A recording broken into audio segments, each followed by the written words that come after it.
Good morning to all of you. Welcome to Legal Matters by Sai Babu Sunkara. This is relating to compassionate appointments. కారుణ్య నియామకము అంటాం తెలుగులో. Previously, it was GO number 612. Honorable Lokayukt, Justice, retired Justice Lakshman Reddy, who worked as a district judge Prakasham also. He has clearly stated that the unmarried elder brother, unmarried elder sister, they are also competent. They are also competent to get the job in case of the death of their relatives. గతంలో ఒక వ్యక్తి మరణిస్తే, ప్రభుత్వకి మరణిస్తే, అతని యొక్క అవివాహితుడైనటువంటి చెల్లెలు కానీ లేక తమ్ముడు కానీ వారికి అవివాహితుడైతే ఉద్యోగం ఇవ్వడానికి, కారుణ్య నియామకం ఇవ్వడానికి జీవో నంబర్ 612 ద్వారా ఉండేది. కానీ అవివాహితుడైన అన్న ఉంటే, అన్మ్యారీడ్ సిస్టర్ ఉంటే, అక్క, వాళ్ళు వర్తించేది కాదు. కానీ ఇది సహజ న్యాయ సూత్రాలకు విరుద్ధము అని లోకాయుక్త చెప్పడం జరిగింది. తద్వారా ప్రభుత్వం కూడా GO 612 పేరులో GO 18 కొత్తది రావటం కూడా జరిగింది. చాలా మంచి సంఘటన. You should take it an example. So going to the facts of the case, ఇది గ్రేహౌండ్స్ కానిస్టేబుల్ మహేష్ అని ఒక ఆయన ఉండేవాడు, వైజాగ్ డిస్ట్రిక్ట్ కొయ్యూరు. సో సామల మహేష్ అనే అతను గ్రేహౌండ్స్లో పనిచేస్తూ చనిపోయారు. చిన్న పిల్లవాడు. గ్రేహౌండ్స్ అని మీకు తెలిసి ఉంటుంది, బిలో 35. ఆ తర్వాత దానికి వెళ్ళ కూడా వెళ్ళేవారు. సో KS వ్యాస్ గారు మహానుభావుడు, ఆయన స్టార్ట్ చేశాడు అది. రైట్.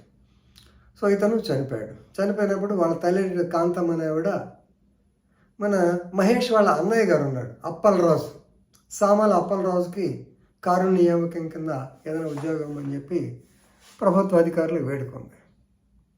ప్రభుత్వ అధికారులు క్లియర్గా చెప్పారు, ఇది సాధ్యం కాదమ్మా, ఎందుకంటే తన యొక్క GO 612 ప్రకారము పెద్ద కుమారుడు లేక పెద్ద కుమార్తెకు ఉద్యోగం ఇవ్వటం సాధ్యం కాదు.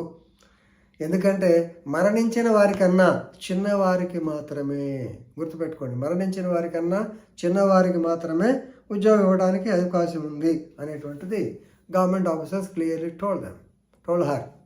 దేర్ఫోర్ కాంతమ్మ అప్రోచ్ని Lokayukta.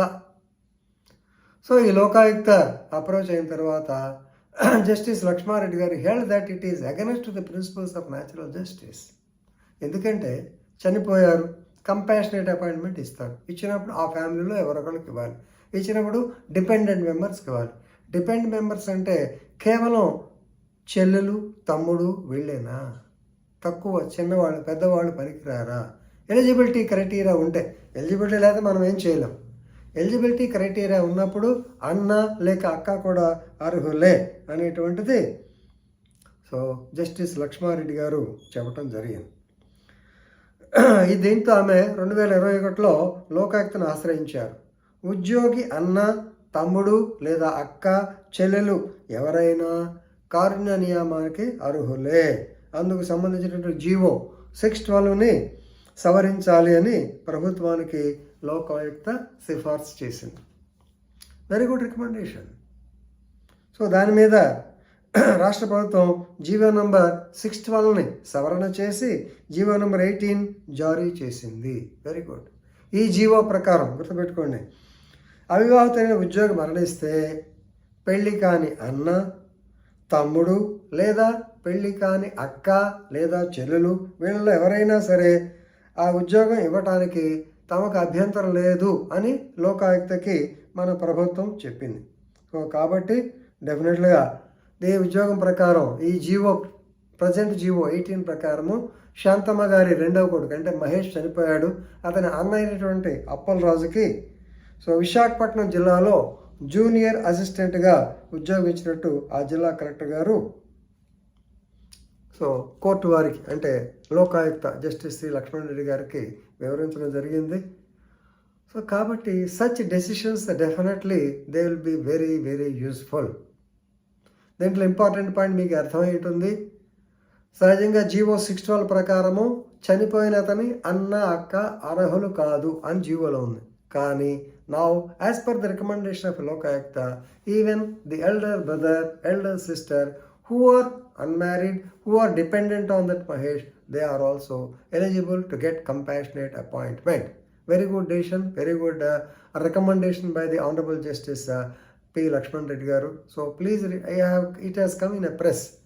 Basing on the press item only, I have told you I do not know the case law, right? So please read it and enrich your legal knowledge. Thank you very much.